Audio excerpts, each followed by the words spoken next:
भुट्टो साहब जब आपके पास आए तो फिर आपने उन्हें याद कराया कि जब आप तालिब इल्म थे तो आप उनसे मिलते रहे, उन्होंने रिकग्नाइज किया आप? भुट्टो साहब ने जब मैंने दरवाज़ा खोला तो पहला फिक्रा जो उन्होंने कहा था वही मेरे लिए काफ़ी था कि look Majeed, how they have brought me here.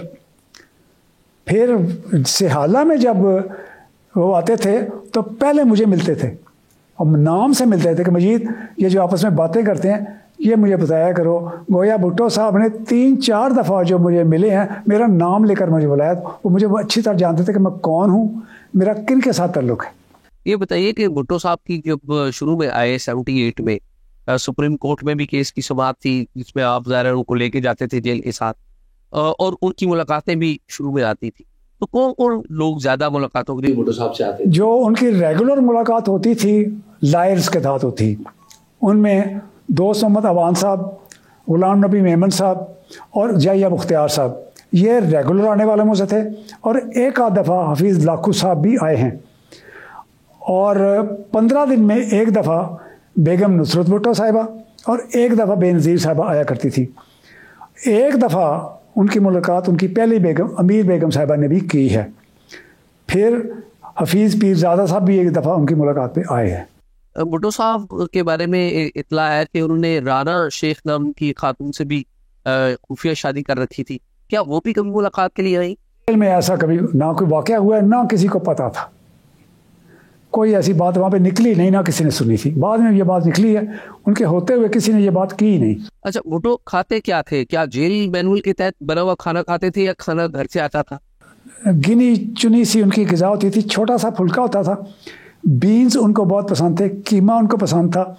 ये वो चीज़ें जो थे कभी तो जेल पे भी पकती थी, बाहर से भी उनको इजाज़त मिल गई हुई थी, तो उनका खाना कभी पीसी से आ जाता था। कभी उनका एक बशीर कुक था, वो भी बना के लाया करता था, वो भी हम चेक करके उनको भेज दिया करते थे, लेकिन खाना वो बहुत कम खाया करते थे। तो ये बताइए कि जब भुट्टो साहब यहाँ पर रह रहे थे, जेल में आपके पास रहे, तो पढ़ते थे, किताबें पढ़ते थे? कौन सी किताबें अगर आपको याद हो? किताबें उनके पास होती थी, सियासत की भी होती थी।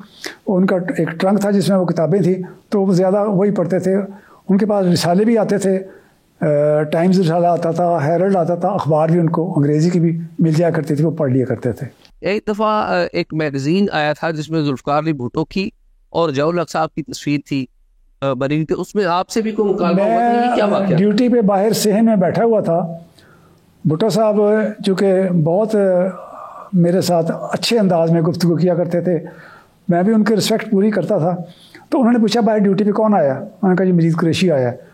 भुट्टो साहब ने अंदर 1 कप चाय, उसके साथ 2 बिस्किट, वो सादा बिस्कुट खाते थे, और साथ में वो रिसाला भेजा और कहा कि मजीद को कहो कि इसमें एक मजमून छपा हुआ उसको पढ़े। इससे पहले कि मैं मजमून पढ़ता, मैंने वो रिसाला देखा तो उसके सरवर्क पे एक तरफ तस्वीर थी ज़िया की, दूसरी तरफ तस्वीर थी भुट्टो साहब की। ज़िया की तस्वीर थी यूनिफॉर्म में और दरमियान में रस्सा लटका हुआ था। मैंने फांसी वाला रस्सा, ठीक। मैंने वो रिसाला हाथ में पकड़ा, चाय हाथ में पकड़ी, मैं भुट्टो साहब के कमरे में चला गया। वो अपने बेड पे बैठे किताब में से कुछ लिख रहे थे। मैं कहा सर, मुझे कहते हैं वो पढ़ा है मजमून तुमने? मैं कहा sir, have you seen the cover paper page? What do you mean?